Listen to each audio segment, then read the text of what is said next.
രേണുവും വീണയും ഒന്നും അല്ല എന്നെ നോക്കിയത്. അച്ഛൻ്റെ വീട്ടുകാരായ വല്യച്ഛനെ, വല്യമ്മ, അച്ഛമ്മ, പിന്നെ അച്ഛനുമാണ് അവനെ നോക്കിയത്. അല്ലാണ്ട് മറ്റാരും അവനെ നോക്കിയിട്ടില്ല. അതുകൊണ്ട് ക്രെഡിറ്റും പറഞ്ഞ് ആരും വരണ്ട. സംഭാഷണം കേട്ടു. അതിൽ വീണ പറയുന്നുണ്ട് അവൾ നോക്കിയിട്ടില്ല, അവൾക്ക് നോക്കാൻ കഴിഞ്ഞിട്ടില്ല. കിച്ചു ഇപ്പോൾ നിൽക്കുന്ന കൊല്ലത്തെ വീട്ടിലായിരുന്നു ചെറുതാകുമ്പോഴും. അപ്പോൾ അതിന് മുന്നേയാണ് ഇന്ദു എന്ന കിച്ചുവിൻ്റെ അമ്മയാണെന്ന് പറഞ്ഞ അവർ നോക്കിയിരിക്കുന്നത്. ശ്രുതിയുടെ പെങ്ങളാണെന്നാണ് പറയുന്നത്. അപ്പോൾ ആ സഹോദരനുള്ള ബന്ധത്തിൽ അവർ കുറച്ച് ഒരു മൂന്ന് വയസ്സോടെ നോക്കിയിട്ടുണ്ടെന്നാണ് അറിയാൻ പറ്റിയത്. 4 വയസ്സായപ്പോഴാണ് അത്ര കുഞ്ഞിനെ കൊല്ലത്തെ വീട്ടിലേക്ക് കൊണ്ടുവന്നത്. അത് കിച്ചുവിന് ഓർക്കാനൊന്നും പറ്റുമെന്ന് ചോദിച്ചാൽ അറിയില്ല എങ്ങനെയാണെന്നുള്ളത്. അത് കിച്ചു പറയേണ്ടതാണ്.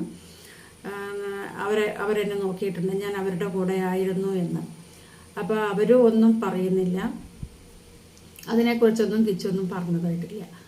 രേണുവുമായിട്ടുള്ള ബന്ധം ശ്രുതി തുടങ്ങുമ്പോൾ വീണ ഭാര്യയായിട്ട് കൂടെ ഉണ്ടായിരുന്നു. കിച്ചുവിനെയും കൊണ്ട് ശ്രുതി ഷൂട്ടിന് പോവാന്ന് പറഞ്ഞാണ് പോയത്. അങ്ങനെ ഷൂട്ടിനായിരുന്നില്ല പോയത്. അമ്മ കിച്ചു എന്ന കുഞ്ഞുവാവയെയും പിന്നെ ശ്രുതിയെയും വേണ്ട എന്ന് പറഞ്ഞ് പോലീസ് സ്റ്റേഷനിൽ നിന്നും എഴുതി ഒപ്പിട്ട് ഒരു പയ്യന്റെ കൂടെ പോയി, അവന്റെ കൂടെ പോവുകയാണെന്ന് പറഞ്ഞ്. അതിനുശേഷം കുറച്ച് വർഷങ്ങൾക്ക് ശേഷമാണ് വീണയെ വിവാഹം കഴിക്കുന്നത്. ആ വീണയെ വിവാഹം കഴിക്കുന്ന സമയത്ത് ഈ കിച്ചു എന്ന കുട്ടി ശ്രുതിയുടെ കൊല്ലത്തുള്ള വീട്ടിൽ ആണ് ഉണ്ടായിരുന്നത്. ശ്രുതിയുടെ കൊല്ലത്തെ വീട്ടിൽ താമസിച്ചു കൊണ്ടിരിക്കെയാണ് വീണയെ വിവാഹം കഴിക്കുന്നത്. അപ്പം വീണയും വീണയുടെ അമ്മയും ശ്രുതിയും കൂടെയാണ് താമസിച്ചിരുന്നത്. അങ്ങനെ താമസിച്ചു കൊണ്ടിരിക്കുമ്പോൾ ഇടയ്ക്ക് അവിടെ അടുത്തായതുകൊണ്ട് കിച്ചുവിനെ അടുത്തേക്ക് ശ്രുതി വരാറുണ്ട്, കാണാറുണ്ട്, എല്ലാം ഉണ്ട്. അവിടെ നിന്നും ഒരു ദിവസം വീണയുടെ വീട്ടിൽ നിന്നും കിച്ചുവിനെയും കൊണ്ട് അമൃത ചാനലിലെ ഷൂട്ട് ഉണ്ടെന്നും പറഞ്ഞ് ഷൂട്ടിന് പോവുകയാണ് എന്ന് പറഞ്ഞിട്ട് പോയിട്ട് പിറ്റേ ദിവസം ഷൂട്ട് കഴിഞ്ഞ് തിരിച്ചു വന്നതായിട്ടാണ് അറിയുക. അതിന് മുമ്പേ തന്നെ വീണയുടെ പരിചയത്തിലുള്ള ഒരാൾ ഈ വിവരം അറിയിച്ചിട്ടുണ്ട്. ഒരു വഴി വീണയെ വിവരം അറിയിച്ചു. വീണയെ വിവരം അറിയിച്ച സ്ഥിതിക്ക് വീണ ശ്രുതിയോട് ചോദിച്ചു, കുഞ്ഞിനെയും വേണ്ട ഭർത്താവിനെയും വേണ്ടെന്ന് പറഞ്ഞ അവരുടെ അടുത്ത് വീണ്ടും പോയിട്ട് ശ്രുതി താമസിക്കുന്നു. അവൾ വേറൊരു പയ്യന്റെ കൂടെയാണ്, അവൻ ഇല്ലാത്ത ദിവസം അവിടെ പോയി ശ്രുതി താമസിക്കുന്നു. ഇത്രയും നാണം കെട്ട പരിപാടിയാണെന്നറിയോ. ഇത്രയും തരം താഴ്ന്നിട്ട് എന്തിനാണ് ഇവനൊക്കെ ജീവിച്ചത്? എത്ര സ്ത്രീകളെയാണ് അവൻ വഴിയാധാരമാക്കിയത്. ഇപ്പൊ പറയും, ശ്രുതി മരിച്ചു കഴിഞ്ഞിട്ട് പിന്നെ എന്താ ശ്രുതിന്റെ ജാതകം നോക്കിക്കൊണ്ടിരിക്കണോ? ശ്രുതി മരിച്ചു കഴിഞ്ഞില്ലേ, എന്തിനാണ് ആ മരിച്ചു പോയ ആളെ കുറിച്ച് ഇങ്ങനെ പറയുന്നത് എന്നൊക്കെ പലരും ചോദിക്കാം.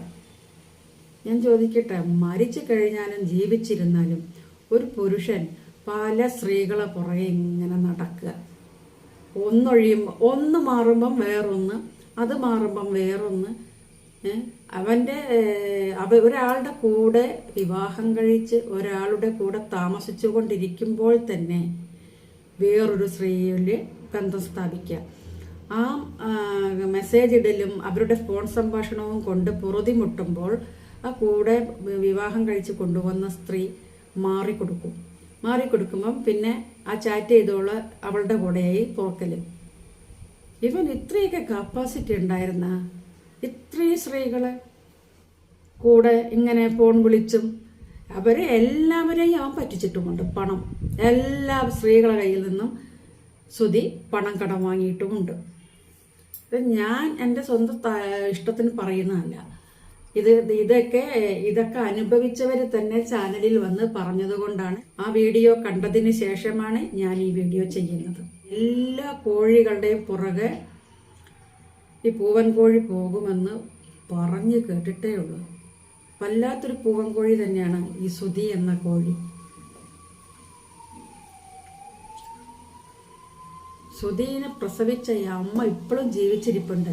ശ്രുതിയെ പ്രസവിച്ച് വളർത്തിയ ആ അമ്മ ഇപ്പോഴും ജീവിച്ചിരിപ്പുണ്ട്. അവരുടെ കൂടപ്പുറപ്പ് ചേട്ടൻ അയാൾ അവിടെ നിൽപ്പുണ്ട്. അവരൊക്കെ ഇത് അറിഞ്ഞിട്ടില്ലേ? അതോ അറിഞ്ഞിട്ട് അറിയാത്ത പോലെ നിന്നതാണോ? അറിഞ്ഞിട്ടും അറിയാതെ നിന്നതാണെങ്കിൽ അവർ തന്നെയാണ് ഇവനെ ഇങ്ങനെ സ്ത്രീകളെ പുറകെ പോകുന്നതിന് പ്രചോദനമായത്. ആരും ഒന്നും പറയുന്നില്ല. എന്നാ പിന്നെ എൻ്റെ ഇഷ്ടം. അതല്ല, എല്ലാവരും കലാകാരികൾ. വിവാഹം കഴിച്ച് ഇവൻ ജനിച്ച മറ്റുള്ളവർക്കൊന്നും കുട്ടികളില്ല. ശാലിനി എന്ന മരണപ്പെട്ടു പോയി ആ സ്ത്രീ, അതായത് രാഹുലിന്റെ അമ്മ മരണപ്പെട്ടു പോയി. രാഹുലിന്റെ അമ്മ ശാലിനി മുതൽ ഇപ്പോൾ അവസാനം കാണുന്നത് നമ്മൾ രേണു ഋതപ്പന്റെ അമ്മ, രേണു രേഷ്മ, അവള് വരെ കലാകാരിയാണ്. എല്ലാം ഓരോ ട്രൂപ്പിൽ പോയിട്ട് പരിപാടികൾക്ക് ചേരുന്നു. ആ ട്രൂപ്പുമായിട്ട് മുന്നോട്ട് പോകുമ്പം ഒരു പെൺകുട്ടിയെയും വെറുതെ വിടാതെ, അതായത് ഈ പെണ്ണുങ്ങൾ എന്തിനു വേണ്ടിയിട്ട് ഇറങ്ങിയവരായിരുന്നു? ഈ സ്ത്രീകൾക്കൊന്നും വേറെ പണിയൊന്നുമില്ലേ? ഒരുത്തൻ ഇങ്ങനെ വേറൊരു ഭാര്യയെ വെച്ചുകൊണ്ട് ഇവരെ മുതലാക്കിക്കൊണ്ടിരിക്കുന്നു. പാലത്തിന്റെ മുകളിൽ നിന്ന് ചാടാൻ നോക്കിയൊരു കേസ് വേറെയുണ്ട്. ഒരു പെൺകുട്ടി, അതും വീണ അറിഞ്ഞിട്ടുണ്ട്. വീണ വേറൊരു ചാനലിൽ ഫോൺ കോളിലൂടെ പറയണത് കേട്ടു. മാധ്യമത്തിന്റെ മുമ്പിൽ വന്നിട്ടല്ല, ഫോൺ.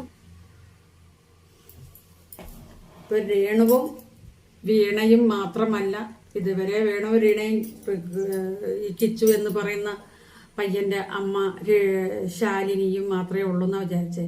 3 പേരിലൊന്നും ഒതുങ്ങിയിട്ടില്ല കേട്ടോ. പാലത്തിന്റെ മുകളിൽ ചാടാൻ നോക്കിയതൊന്ന് വേറെയുണ്ട്. 3ഉം 4ഉം പേര് ഒരേ സമയത്ത് ഇവൻ ട്രാപ്പിലാക്കിക്കൊണ്ടിരിക്കുകയായിരുന്നു. മരണപ്പെട്ടു പോയത് അവന്റെ ഭാഗ്യം എന്ന് വിചാരിച്ചോട്ടെ. മരണപ്പെട്ടു പോയതുകൊണ്ട് അവൻ രക്ഷപ്പെട്ടു എന്ന് പറയാം. അല്ലാന്നുണ്ടെങ്കിലുണ്ടല്ലോ, ഇവന്റെ ശിക്ഷ, ഇവന്റെ ചിലപ്പം കാലാവധിക്ക് മുമ്പ് ഇവന്റെ ശിക്ഷ തീരൂല. അത്രയ്ക്ക് കൊടും പാതകല്ലേ ഇവൻ ചെയ്തു വെച്ചിരിക്കണേ. എന്നിട്ട് മരിച്ചു പോയ എൻ്റെ അച്ഛനെ എന്തിനാ വെറുതെ പറയുന്നത്? അവൻ പറയണ അവനെ സംബന്ധിച്ച് അവൻ്റെ അച്ഛനാണ്. പക്ഷെ മറ്റു സ്ത്രീകളെ സംബന്ധിച്ചിടത്തോളം എന്താണ്?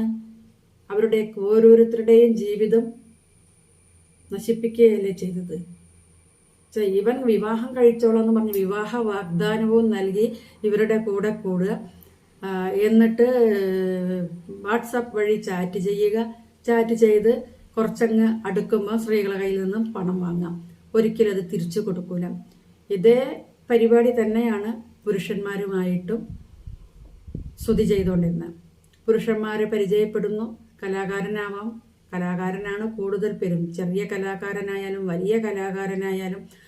എന്നിട്ട് ഫോണിലൂടെ സംസാരിക്കുമ്പോൾ ഫോണ് ഭാര്യയ്ക്കൊന്ന് സംസാരിക്കണം എന്ന് പറഞ്ഞിട്ട് പരിചയപ്പെടൽ എന്ന രീതിക്ക് രേണുവിനെ കൊണ്ട് സംസാരിപ്പിക്കുക. രേണു സംസാരിച്ച് കഴിഞ്ഞ ശേഷം കുറച്ച് പൈസ ആവശ്യപ്പെടുക. പിന്നെ ഇടയ്ക്കിടയ്ക്ക് ചാറ്റിങ്ങും ഫോൺ കോളുമായിട്ട് മുന്നോട്ട് പോകുക. അവരോട് നിന്നും പണം കടം വാങ്ങുക. പണം കടം വാങ്ങിക്കഴിഞ്ഞാൽ കാശ് തിരിച്ചു ചോദിക്കുമ്പോൾ രേണുവെ കൊണ്ട് ആ പൈസ കൊടുത്തവരെ മൊത്തം തെറി വിളിക്കുക.